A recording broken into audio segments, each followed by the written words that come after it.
Bonsoir tout le monde. Bonsoir. C'est un plaisir d'être avec vous aujourd'hui. Puis c'est ça, je vais vous parler un peu de mon travail, des programmes que je coordonne au dépôt Centre communautaire d'alimentation. On est en passant, je ne sais pas si vous connaissez les centres communautaires d'alimentation du Canada, on est le premier au Québec. Puis c'est juste cool, si vous ne connaissez pas, vous pouvez regarder, on est tout un réseau à travers le Canada. Ce que j'aime du réseau, c'est qu'on se partage aussi beaucoup de bonnes pratiques en tout ce qui concerne l'alimentation, tous les programmes d'alimentation. C'est vraiment une bonne ressource pour chercher des infos.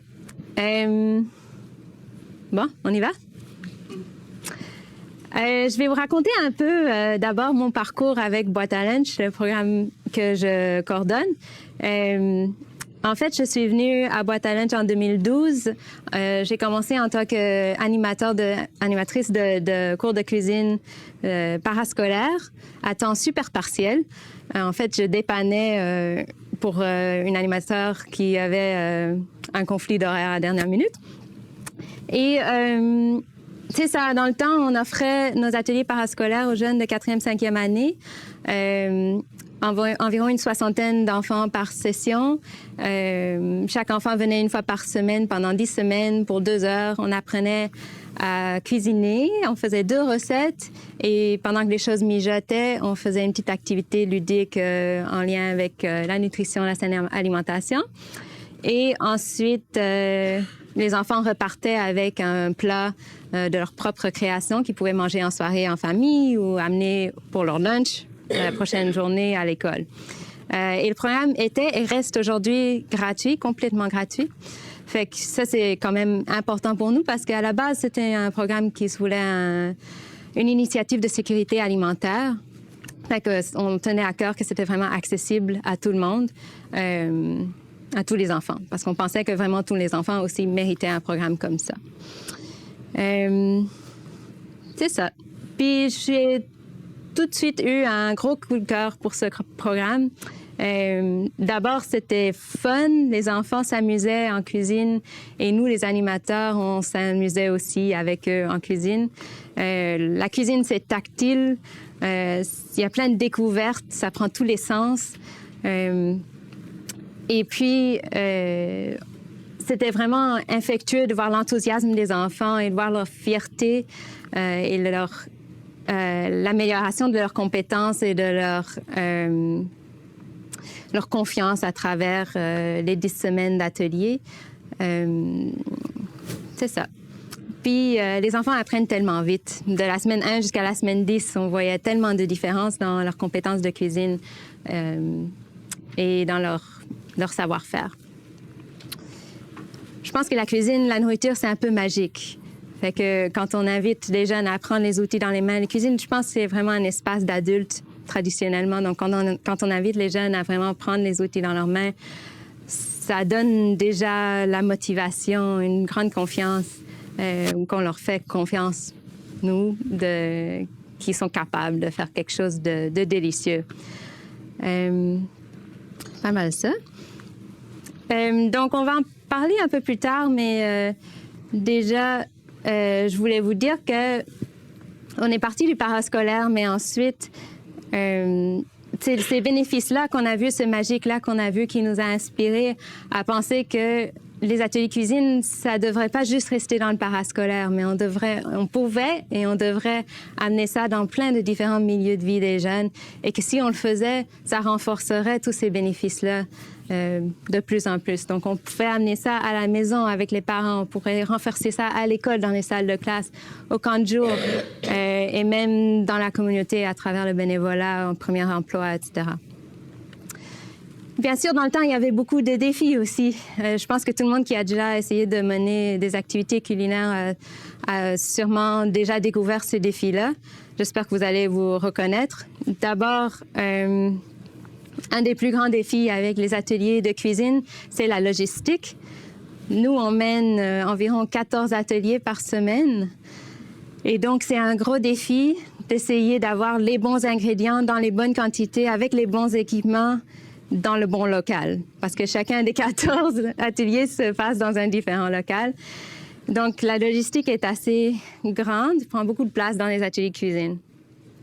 Ensuite, je pense que souvent, on se retrouvait dans le temps où les animateurs, c'était une job à temps partiel, puis on avait tous nos vies, et on n'avait pas nécessairement une approche cohésive ou en commun pour cuisiner avec nous d'une façon cohérente. Donc, je pense que c'est quelque chose d'important parce qu'on c'est peut-être pas assez de juste prendre un groupe de jeunes et dire OK, on va faire une recette, mais il faut penser à comment le faire, n'est-ce pas? Et si on veut vraiment avoir un impact sur ces jeunes-là, ça prend un peu plus de coordination pour y arriver. Puis je pense aussi, dans un même temps, on était un petit organisme, puis il y a du financement ici et là pour ce genre de projet, mais c'est toujours bien de pouvoir prouver les impacts qu'on ressentait en tant qu'animateur. On les voyait à travers les 10 semaines, mais est-ce qu'on pouvait les prouver? Est-ce qu'on pouvait montrer, c'est ça les bénéfices de ce programme, et puis comment convaincre quelqu'un, un bailleur de fonds par exemple, à nous donner des sous, à vraiment ressentir cette même amélioration, ce même impact. Donc, la question à ce moment-là, c'était comment protéger et amplifier ce qui était beau et unique de notre programme en travaillant nos défis et puis voir si on était capable aussi de rejoindre plus de monde et en plus de profondeur. Et je vais vous parler de 3 stratégies principales qu'on a travaillées pour y arriver. Le premier, c'était vraiment de peaufiner la logistique. Et peaufiner, c'est peut-être pas le bon mot parce qu'on a vraiment beaucoup travaillé la logistique. Je pense que une chose importante, c'est d'avoir des recettes et des activités qui sont vraiment éprouvées et standardisées. Je ne veux pas juste dire une recette qui va donner le bon nombre de portions pour le bon nombre de jeunes, bien que c'est important, mais je pense aussi avoir des recettes intéressantes. Moi, particulièrement, je ne crois pas vraiment dans la nourriture d'enfants. Je pense que c'est bien de se donner un challenge, un défi, de faire des recettes vraiment peut-être un peu ambitieuses. Et puis aussi, ça ne prend pas une centaine de recettes non plus. Ça ne doit pas être une corvée de trouver plein de recettes. Tu sais, pour les camps de jour, nous, on y va avec 3 recettes pour l'été au complet et ça nous suffit. Mais c'est vraiment des bonnes. Puis aussi penser à est-ce que les recettes peuvent se faire bien dans le temps de l'atelier? Est-ce qu'on prévoit une variété de tâches, une variété de méthodes pour que ça ne soit pas toujours couper des oignons? Ça devient plate après un moment. Puis aussi, si tu as la chance de revoir les mêmes jeunes pendant plusieurs semaines, de faire quelque chose de progressif, de commencer avec des choses un peu plus faciles, mais vraiment finir avec quelque chose qui est un vrai challenge pour pouvoir vraiment montrer aux jeunes leur amélioration en cuisine. Puis je pense aussi aux différentes cultures représentées dans les différentes recettes et que ça reflète vraiment les cultures des jeunes qui sont devant vous. Je vais vous montrer Nous, on aime beaucoup, on a une série de recettes. En fait, c'est des guides de recettes parce que c'est les jeunes qui écrivent leurs propres recettes. On les appelle les recettes dont on est le héros ou sinon les recettes aventure. Donc, celui-là, c'est un qu'on utilise, qui est vraiment très versatile. On l'utilise dans les camps de jour, en salle de classe, dans le parascolaire, partout, pas mal. Et donc, ça guide les jeunes ils se mettent en groupe. Et en groupe, ils font des choix à chaque étape sur comment ils vont composer leur salade. Et puis, ils écrivent leur propre recette. Celui-là, c'est pour un smoothie, mais c'est le même modèle. Donc ici, il y a Maria et Zoéline qui ont écrit leur recette, le smoothie secret, qui ont fait leur choix. Et vraiment, c'est quelque chose d'unique qu'eux, ils ont créé selon leur propre goût, en négociation, bien sûr, mais c'est ça. Ensuite, on a aussi commencé à utiliser... Moi, mes 2 parents sont développeurs web, ordinateur, fait que je pense beaucoup aux outils tech Et il y en a énormément. Il y en a beaucoup qui sont gratuits pour les organismes communautaires. Je pense à Google Drive, je pense à Slack, qui est un outil de communication pour équipe. Je pense à MailChimp pour les infolettres. Il y a beaucoup d'outils tech qui méritent de jouer un peu avec parce que ça peut faciliter vraiment la logistique et bâtir ton réseau, etc. Une qui n'existait pas, un outil qui n'existait pas, qu'on a dû créer nous-mêmes, c'est une application web qui nous fournit ce qu'on appelle la base de données de recettes. En fait, ça nous fournit des listes d'épicerie. Donc, on choisit nos recettes qu'on va faire dans la semaine. On dit combien de fois on va les faire dans chaque atelier. Et ensuite, ça nous émet une liste master qu'on peut prendre pour aller faire notre épicerie et rassembler tous les ingrédients qu'il nous faut pour nos 14 ateliers pour la semaine.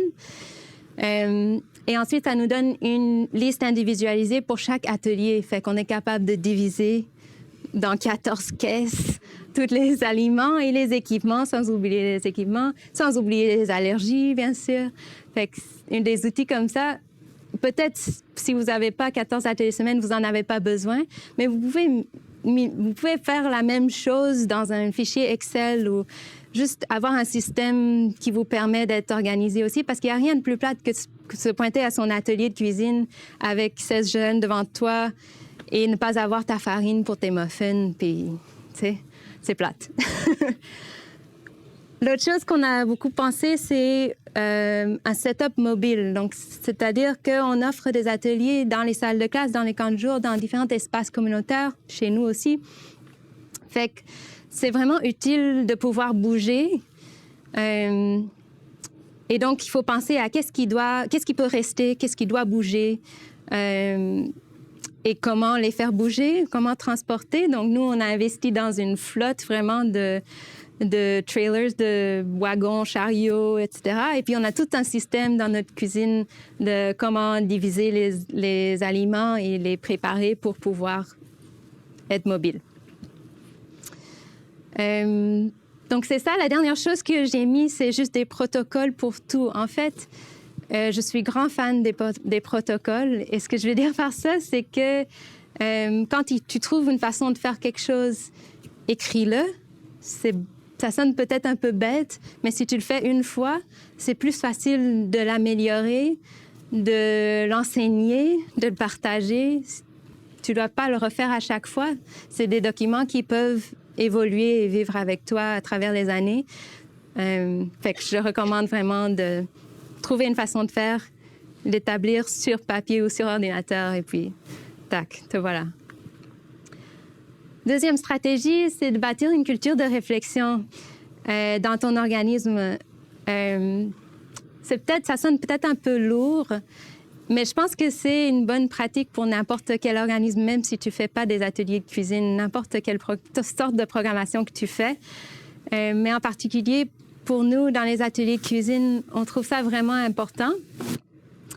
Il y a plusieurs façons d'y aller. La première chose, c'est de définir ses objectifs.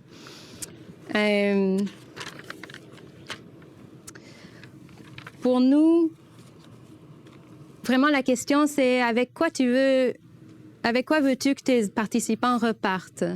Donc, pour nous, par exemple, je vais vous montrer nos 5 valeurs. Donc, ça, c'est les 5 valeurs de boîte à lunch. On les utilise, ça guide le comportement des jeunes dans nos ateliers, mais ça guide aussi le comportement et les décisions des animateurs et aussi des coordonnateurs.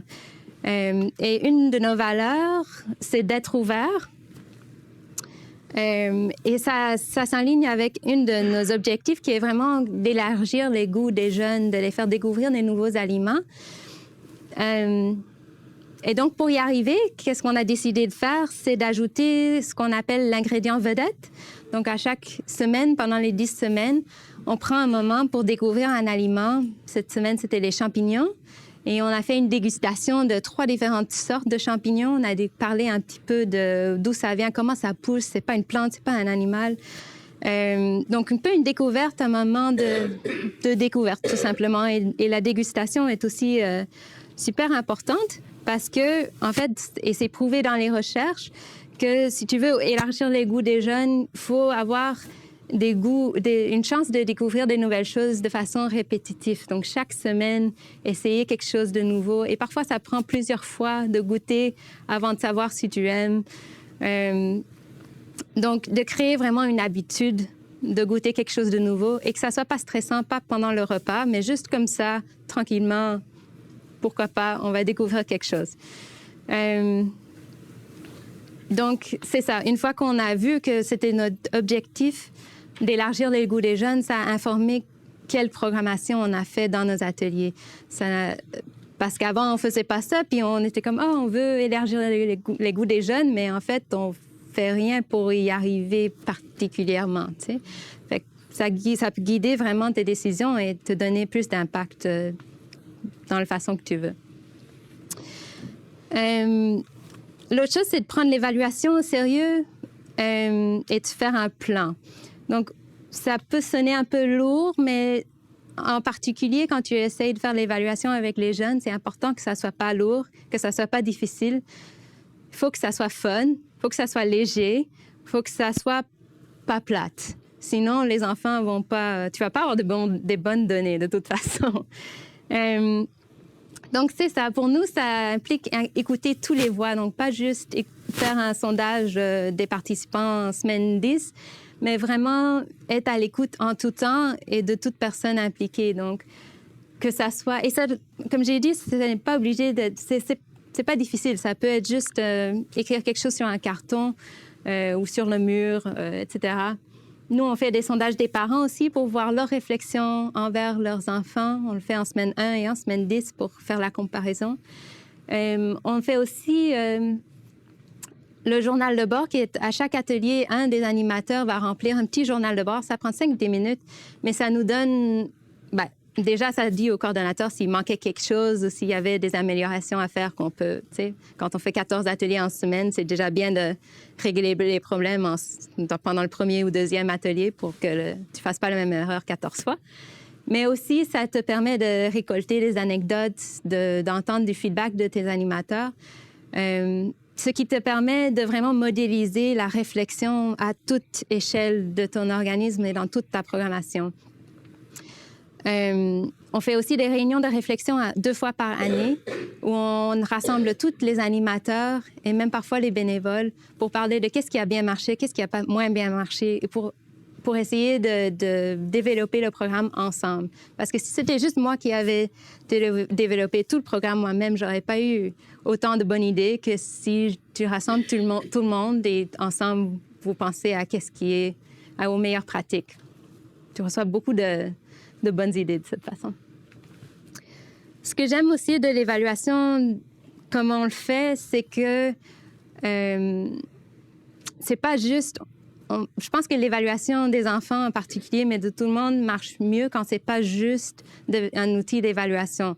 Mettons qu'ici, tu vois clairement qu'il y a un enfant qui écoute l'autre enfant donner son feedback. Ça peut renforcer la réflexion des jeunes pour qu'ils sachent, pour qu'ils deviennent conscients, en fait, de leur propre apprentissage. Et ça peut aussi être un outil d'animation. Ça, c'est notre tableau d'accomplissement. Donc, il y a une série de tâches, mettons, que l'animateur peut regarder sur le tableau pour voir qui n'a pas encore eu la chance de craquer un œuf. « Oh, Maria, Simon, venez craquer un œuf. J'en ai 2 ici. » Puis, vous allez avoir votre étampe sur le tableau d'accomplissement. Donc, ça peut être et à la fois un outil d'évaluation et aussi un outil d'animation ou même un outil de renforcement de confiance en soi. Donc là, quand ils remplissent le tableau d'accomplissement, tout le monde reçoit un certificat. Donc, c'est vraiment un moment pour apprécier tout ce que tu as appris, tout ce que tu as accompli. Ça, c'est un autre outil d'évaluation qu'on utilise, qu'on appelle le sondage de compétences, qu'on fait en semaine 1 et en semaine 10. Avec les jeunes, c'est super rapide. Ils cochent qu'est-ce qu'ils savent faire, qu'est-ce qu'ils ne savent pas faire. Et ça donne du feedback vraiment intéressant aussi pour les choses... pour les raisons que tu fais normalement de l'évaluation, c'est pour convaincre le monde à te donner des sous et prouver ton impact. Donc, tout simplement. Donc, c'est ça. Je pense que prendre l'évaluation au sérieux et se faire un plan d'évaluation, ça aide beaucoup à à l'exécuter. Si tu as un plan, c'est plus facile de l'exécuter. Et puis, si tu fais tout ça, si tu définis tes objectifs et tu te fais un plan d'évaluation, tu vas être en mesure de vraiment intégrer la réflexion à tous les niveaux et d'être à l'écoute de tout le monde dans ton organisme pour pouvoir arriver au développement collaboratif, pour pouvoir inclure toutes les bonnes idées dans le développement de ton programme, pour avoir un programme qui répond, qui est vraiment réactif à ta communauté et à tes participants. Et des protocoles pour tout aussi. Écrivez-les. La dernière stratégie, c'est de bâtir des bons environnements d'apprentissage. Donc, c'est ça, c'est encore une fois quelque chose un peu grand, un peu lourd peut-être. Peut-être vous allez me dire que ça serait déjà bien si je peux juste accomplir une recette avec mes jeunes, ça serait déjà ça. Mais je pense qu'il faut toujours penser au comment, particulièrement avec la cuisine. Si le but est de développer parmi les jeunes une saine relation à la nourriture, il faut penser à comment tu les invites dans la cuisine, à comment tu les engages avec la nourriture. À Boîte à lunch, on y arrive de plusieurs façons. D'abord, on a été inspiré par la pédagogie critique, c'est-à-dire de penser à bâtir sur les expériences vécues des participants. Nous, on dit que tout le monde mange, donc tout le monde a une expérience vécue de l'alimentation. On peut partir de là pour bâtir des nouvelles connaissances, des nouveaux apprentissages. On a pris toutes nos activités qu'on fait et on les a un peu flippées pour essayer de commencer avec des questions, beaucoup de questions, sur qu'est-ce que vous en savez déjà? Qu'est-ce que vous faites déjà à la maison? Cet aliment, est-ce que vous le connaissez? Comment est-ce que vous le mangez chez vous? Puis on bâtit de là, toujours. Puis ensuite, de développer ou embaucher une équipe avec des réflexes pédagogiques complémentaires. Ouf, c'est lourd. Et peut-être vous allez me dire, « Oh, c'est juste moi tout seul, j'ai pas d'équipe pour faire ça. » Mais peu importe, tu peux juste faire la réflexion toi-même ou si tu impliques quelques bénévoles, c'est quelque chose à penser avec les bénévoles aussi. Pour nous, ça veut dire que quand on embauche des animateurs, on pose beaucoup de questions situationnelles. Donc, par exemple, on demande, tu es dans un atelier, mets-toi dans un atelier, puis tu fais une dégustation avec les jeunes. Mettons les champignons, il y a un jeune qui fait un grand « Ouah, jamais de ma vie je vais manger ça, bla, bla, bla. » Comment tu réponds?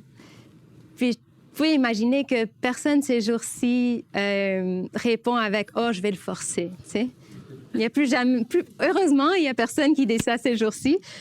J'espère pas, en tout cas. Mais vous pouvez quand même imaginer qu'il y a une variété de réponses possibles à cette question. Et c'est sûr qu'il y a pas une réponse qui est la réponse, mais il y a quand même des meilleures pratiques. Il y a quand même la modélisation, mettre le champignon dans ta bouche en tant qu'animateur et dire « Oh, mais tu sais, j'aime beaucoup la texture, moi. » Ça va marcher beaucoup plus que moraliser. « Oh, c'est bon pour toi, tu devrais l'aimer. » Tu sais? Donc, je pense que trouver des réponses qui fit avec ta philosophie et comment tu veux engager les jeunes et avoir cette complémentarité-là dans ton équipe peut beaucoup aider à engager les jeunes et à avoir de l'impact. Cuisiner avec plaisir, c'était une de nos valeurs, nos 5 valeurs. Donc, on s'est dit à Boîte à lunch, on n'est pas une académie culinaire, on n'est pas là pour créer beaucoup de petits chefs ou même beaucoup de petits nutritionnistes. Non. On est là pour essayer de développer des jeunes qui vont devenir des adultes qui ont une saine relation avec la nourriture. Donc, on dit souvent, on doit manger chaque jour de notre vie. On doit se faire à manger chaque jour de notre vie. Si c'est une corvée, si c'est difficile, ça va être une corvée à chaque jour de notre vie. Donc, on essaye toujours de trouver le plaisir, le bonheur, le rassembleur, le délicieux dans nos activités. Même si on est en salle de classe, peu importe. Puis des protocoles et un peu de formation pour tout. Donc, c'est ça. On fait beaucoup de formation à chaque session avec nos animateurs, avec nos bénévoles, pour essayer d'avoir la même vision de la saine alimentation. Tout le monde a un peu une vision un peu différente, mais on peut déjà se coordonner un petit peu et avoir une approche en commun. Et ça aide beaucoup à engager les jeunes d'une façon saine avec la cuisine. Puis si on fait tout ça, on est vraiment conscient que notre objectif, notre grand objectif, c'est de créer des gens, des adultes, des jeunes qui vont devenir des adultes vraiment autonomes avec, comme j'ai dit, une saine relation avec la nourriture. Et pour y arriver, il faut donner le pouvoir. J'aime beaucoup cette photo parce que l'animateur, vraiment, on ressent qu'elle veut donner l'autonomie, qu'elle veut donner le pouvoir, le choix et l'espace d'apprentissage aux jeunes. Et je pense que c'est ça qui est vraiment important dans les ateliers de cuisine. Et c'est ça vraiment la grosse opportunité qu'on a en cuisine. Avec tout ça, on a, quand on a fini, non, c'est toujours un travail in progress, mais quand on a arrivé à travailler tout ça, tout à coup, on a réalisé qu'on était capable de faire beaucoup plus que juste le parascolaire. On pouvait s'impliquer dans plus de milieux. On pouvait inviter plus de jeunes dans nos ateliers. On était capable d'en inviter plus. On était capable de faire plus d'ateliers. On était capable d'aller plus en profondeur et de retenir plus de jeunes qu'on engageait. Donc, c'est ça. En ce moment, ça, c'est notre offre de programmation. Je vais vous parcourir un petit peu juste pour vous donner une idée. Donc, il y a toujours le programme parascolaire primaire avec lequel on a commencé en 2003. Mais en 2007, on a commencé notre programme parascolaire pour ados qui donne encore plus d'autonomie aux jeunes, qui les pousse encore plus à faire des choix eux-mêmes, à choisir les recettes, à s'impliquer, à mener une recette, etc. Et on fait une grande variété de différentes recettes qui sont vraiment intéressantes, de plein de différentes cultures. C'est ça. Nos services éducatifs, donc on rentre dans les salles de classe, on fait les différentes activités. On est allé dans une salle de classe faire des tacos. On a fait des tortillas à la main, nous-mêmes. On fait des activités dans le camp de jour. Donc, on fait smoothies, salades, sushi dans 7-8 camps dans notre quartier. Et puis, dans d'autres quartiers, on en fait aussi. Et chaque enfant, comme je vous ai montré, écrit sa propre recette pour sa salade, son smoothie, son rouleau de sushi. On fait des ateliers de cuisine communautaire en famille. Il y en a où on invite membres de la communauté à présenter leur culture à travers la nourriture. Ils écrivent un menu eux-mêmes et ils présentent aux membres de leur communauté. Ils sont vraiment populaires. On fait aussi des pique-niques en famille, dans les parcs, dans les jardins, où on propose un menu de salades, dans le fond, mais des salades de repas très intéressantes, des choses que j'aurais jamais pensé. On a un programme de collation santé communautaire où on livre des collations santé aux centres communautaires qui ont des programmes jeunesse à chaque semaine. Et aussi, on invite les jeunes de ces mêmes centres à venir chez nous aider à la préparation des collations qu'ils reçoivent en bénévolat. On fait aussi de la formation professionnelle des jeunes. Ça, c'est vraiment cool. On a été capable d'inviter des jeunes qui ont participé au programme parascolaire à venir en tant que bénévoles pour, à leur tour, enseigner des jeunes à apprendre à cuisiner et ensuite les donner leur première expérience de travail pour apprendre à être animateur aussi. On a aussi embarqué sur un projet vraiment ambitieux d'expansion. Donc, on a commencé à NDG, dans le quartier NDG de Montréal, en 2003. Et là, on est dans 5 quartiers montréalais. On fait nos formations ensemble et on fait nos réunions de réflexion ensemble avec les 5 quartiers. On a choisi un modèle d'expansion qui privilège les connaissances locales. Donc, on travaille avec un organisme communautaire local déjà en dialogue avec leur communauté pour implanter le programme parascolaire là, et aussi faire de la programmation complémentaire comme dans les camps de jour, dans les salles de classe. Ce qui fait en sorte qu'ils sont capables d'adapter le programme aux réalités de leur communauté. Et je suis vraiment fière du fait que ce modèle est vraiment durable, semble être vraiment durable et forte. Et j'ai hâte de voir comment ça continue à grandir dans le futur. Et on est encore ambitieux. On va essayer de continuer à grandir tranquillement en gardant notre réseau et notre développement collaboratif de notre programme. Cette année, on va rejoindre plus de 1000 jeunes par notre programme parascolaire dans les 5 quartiers. Et encore plus si on compte toutes les autres sortes de programmation qu'on offre. Et je peux vous dire je peux vous prouver en fait qu'on a un impact sur chacun de ces jeunes en termes d'apprentissage de compétences et de changement d'attitude et comportement envers la saine alimentation. J'espère que ça vous a inspiré un petit peu. Merci beaucoup.